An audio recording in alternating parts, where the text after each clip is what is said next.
চাল ছাড়া বিরিয়ানি কেউ কি কখনো খেয়েছেন? আজকে আমি চাল ছাড়া বিরিয়ানি আপনাদের রান্না করে দেখাবো।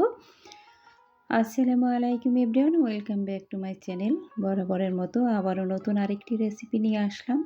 আজকের রেসিপিটা হলো চাল ছাড়া বিরিয়ানি রান্না করে দেখাবো। আশা করি আমার আজকের রেসিপিটা আপনাদের অনেক অনেক ভালো লাগবে।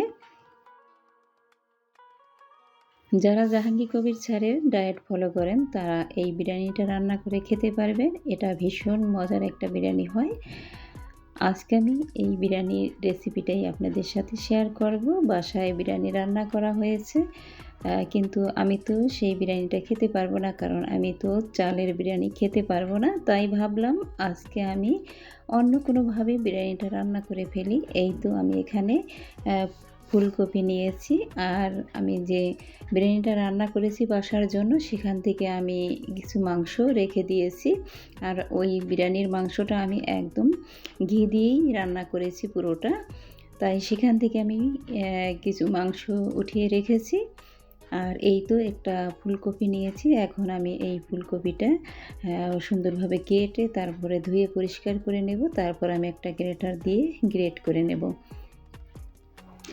আর বিরিয়ানি আমি খুবই পছন্দ করি, বাসায় সবার জন্য বিরিয়ানি রান্না করেছি। তাই ভাবলাম আমিও আজকে বিরিয়ানি খাবো, তা চাল দিয়ে না, আর সেটা হলো সবজি দিয়ে। আর এই সবজি দিয়ে এইভাবে আপনারা বিরিয়ানিটা খেতে পারেন। দেখবেন আমি কিভাবে রান্না করি, খুবই সহজ রান্না করা। আর এইভাবে বিরিয়ানিটা আপনারা রান্না করে খেতে পারবেন।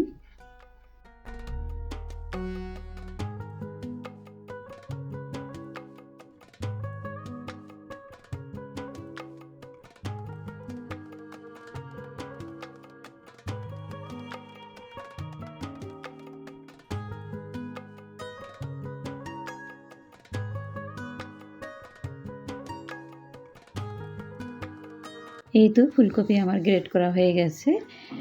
আর দেখুন একদম কিন্তু চালের মতো হয়েছে। এখন আমি রান্না করার জন্য চুলায় একটা কড়াই বসিয়ে দিয়েছি। এবার দিয়ে দেবো 1 টেবিল চামচ ঘি। আর ঘিটা দিয়ে আমি এই ফুলকপি একটু ভেজে নেব। আর বেশি সময় আমি ভাজবো না, হালকা একটু ভেজে নেব। এতে করে যে কপির থেকে যে একটা গন্ধ থাকে সেটা চলে যাবে।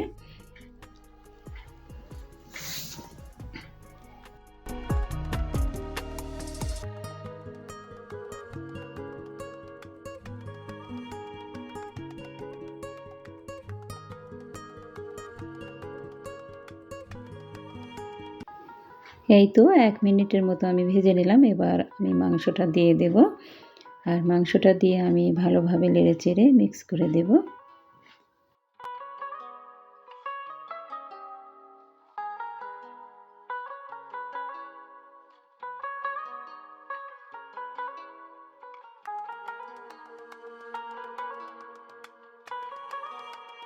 এই তো আমি 2 মিনিটের জন্য ঢাকনা দিয়ে ঢেকে দিলাম।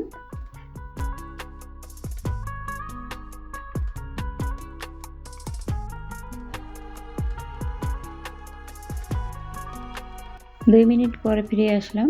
দেখুন বিরিয়ানিটা কিন্তু হয়ে গেছে। আর এই বিরিয়ানিটা হতে বেশি একটা টাইম লাগে না, কারণ এটা গ্রেট করা কপি, এটা সিদ্ধ অল্প সময়ের মধ্যেই হয়ে যায়। আর আমার আজকের রেসিপিটা যদি আপনাদের ভালো লাগে, প্লিজ যারা এখন আমার চ্যানেলটা সাবস্ক্রাইব করেন নাই, আমার চ্যানেলে নতুন এসেছেন, তারা অবশ্যই আমার চ্যানেলটা সাবস্ক্রাইব করে দিবেন এবং পাশে থাকার বেল বাটনটা প্রেস করে দিবেন।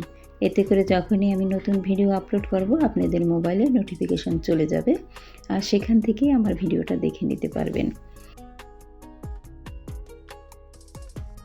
এই তো হয়ে গেল ভীষণ মজার জাহাঙ্গীর কবির স্যারের ডায়েট বিরিয়ানি। আশা করি আমার আজকের রেসিপিটা আপনাদের ভালো লাগবে। যদি ভালো লাগে প্লিজ লাইক, কমেন্ট, শেয়ার করতে একদমই ভুলবেন না। আর সবাই ভালো থাকবেন, সুস্থ থাকবেন। আল্লাহ হাফেজ।